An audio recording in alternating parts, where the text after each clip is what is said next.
that's good. Now, I was under the understanding, though, when you went back at one time that the church with records in it had burned and destroyed. Is that accurate?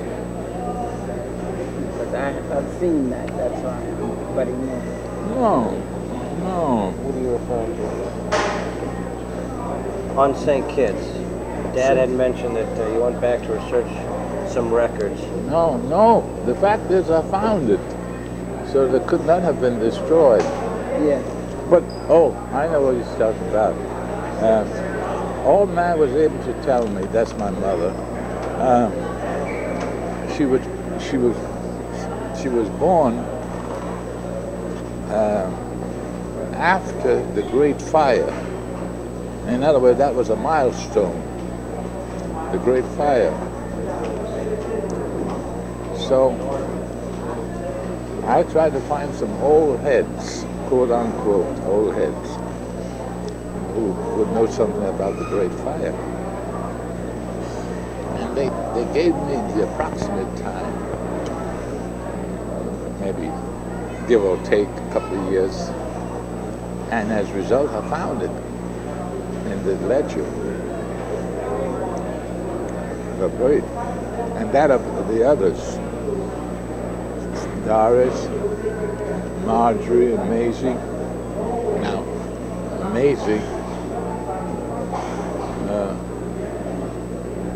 Maisie's probably what, 70.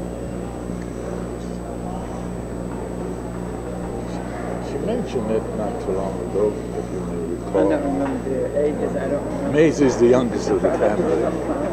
But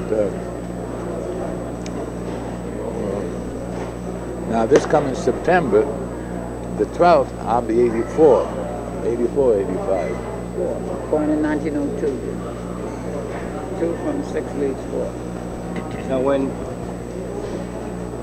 Now sometime after your father had passed away, your mother decided to move the family to the States? Mm-hmm.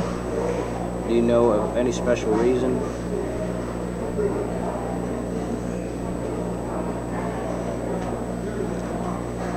Or was it just a general belief that life could be better, more to offer? Frankly speaking, it wasn't immediate.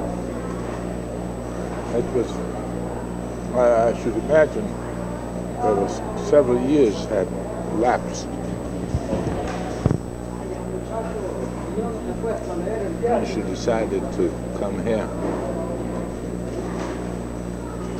And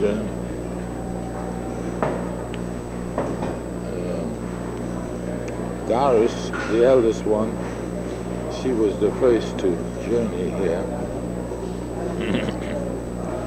And Willie, he followed. And I likewise. You said you were 15 or 16, so... No, I was 14. 14 when you came to the States. Okay, so 1916 then. 42. That was during the First World War. 18 it ended. I don't know why I would order this thing. Well, I knew you weren't going to eat it, but I'll put this away. You want that? Find space in there. You can pack it a little better. Put that. Now, I eat often, but I can't eat much. Well, that's it. In small quantities. Yeah. Now, when you came over then, did you came by yourself? No. I had to come in charge of, in care of, some elderly person. And who was that person? Adams. Stanley Adams was his name. Was that a relative? No. He was a friend of the family. It's bacon. I haven't had it in so long I'm eating it. Whatever it is, it's salt. No, I know it. That's why I'm eating. I try to stay away from salt. And that has been over years and years and years. So Stanley Adams, he came to the state and you came as his ward. As his ward.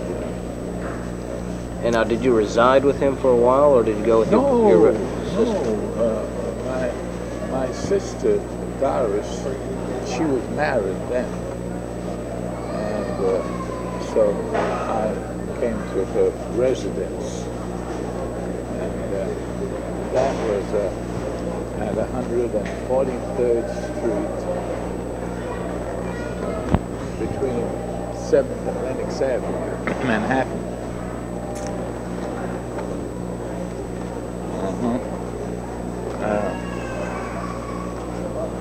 Robert Keynes was married me. Robert Keynes was her husband. Do you remember Robert, Doris's son? Yeah. Well, you know he died. Yeah. He had a pacemaker, and I was unaware of such. Not until after his death, and I know that he had a pacemaker. Now, something else. You became very good friends, I understand, with Dr. Du Bois at a young age. Mm-hmm. He lived in the same neighborhood.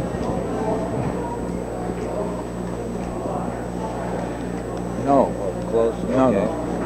no. The fact that I had a passion, a deep concern for black history, and maybe it's because I had read of him, Du Bois, that the fact that the man had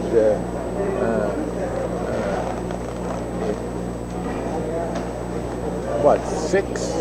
I think he had 6 earned doctorates. Just, this man is a powerhouse, you know. That's it.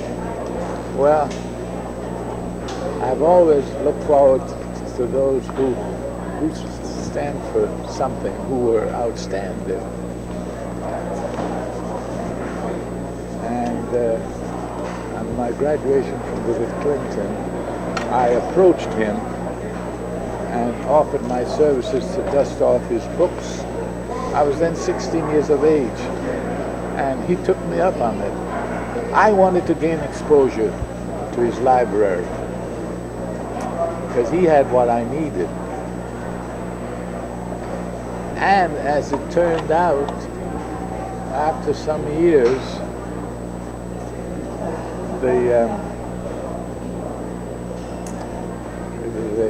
the lady that I married, which was my second wife, her mother, Mrs. Trotman, was a classmate of the boys at Fisk. And he was Marin's godfather. And I had known the man, so I got to know him better. And he then lived on Green Avenue, Du Bois. And from Green Avenue, he moved to Gracie Court. Was that all in Brooklyn there? Yeah, and the Heights, Brooklyn Heights. Yeah. Overlooking the East River. Oh, yeah. He's got letters and everything from him at home, saying Du Bois. Signature all the time. And they're giving something in New York honoring him in the next week or so. You know about it? And I just didn't have the time. I'd want to get all that information together, and maybe they would have put it on display, but too many problems. They're honoring him, you said? Yes, I'll tell you about it. I have it. I'd like to know about it. But nonetheless, Dr. Du Bois was an outstanding man. He was a renowned philosopher.